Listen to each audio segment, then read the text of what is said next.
morning mga ka-brown eyes! So, dito na tayo ngayon sa Tierra Puta Resort kung saan tayo magluluto ng char shadow. Ayun. Busy ang nainay. So ngayon, inutusan tayo magluto ng char shadow. Nilagay ko na yung cooking oil kasi mainit na yung ating pan. Check natin ha kung charas. Mainit na yung ating pan. Ilalagay na natin yung wangba. Yan. Wow! Tapos isusutin natin ang wangba. Napakabango. Tapos onion. Yan. Napakabango. Diba? Masarap ang char shadow pag maraming kamatis. Yes. So, ito ang ating ilalagay na natin ang ating kamares. Yan. Dire-diretso lang ang paglagay. Pag may ang magtanong, ilagay mo ang kamatis. Yan. Isusutay natin to. Yan. Masarap daw kasi ang kombinasyon ng kamatis, sibuyas at bawang. Parang ako masarap din. Ganun. Okay na.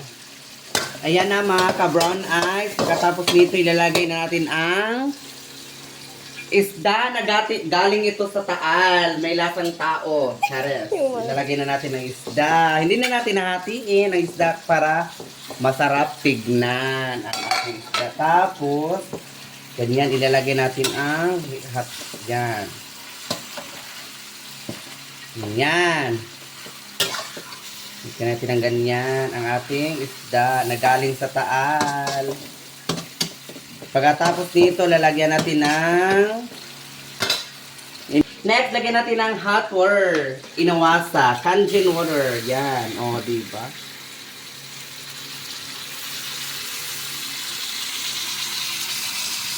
Yan, dapat di durog ang isda pag pakuluan pa natin.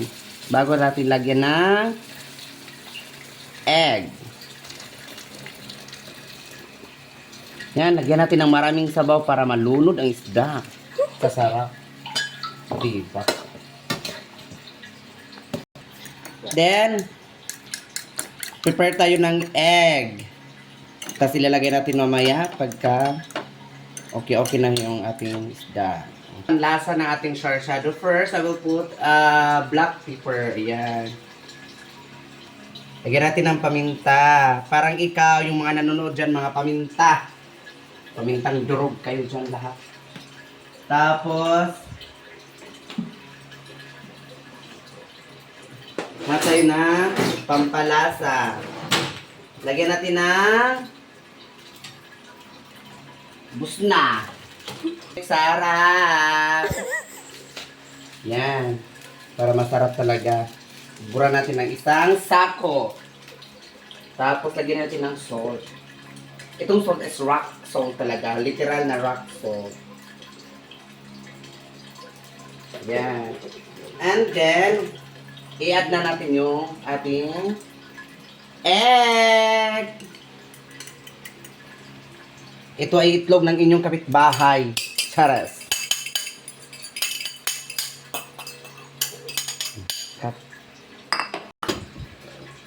Lagyan natin ng ano mamaya. Ay, maglagay ng pampalasa na ating char shadow. Ilalagay natin ang pakaraming malunggay. Kasi ang malunggay daw ay maraming nutrients in our para sa ating kalusugan. Ganun. Lagay na natin, bulburan natin ng malunggay.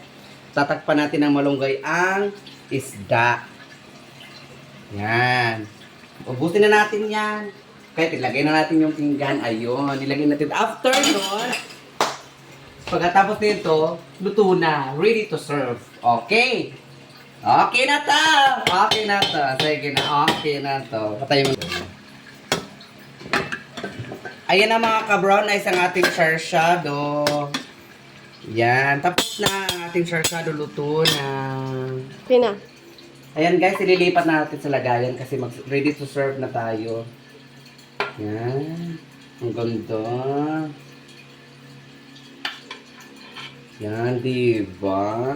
Akalain mo, dito mo lang yan makikita sa Tierra Puta Resort. Yan. Yan, higpin natin. Higpin natin ang sabaw. Higpin natin mga laigo. Okay. Okay na. Pinay,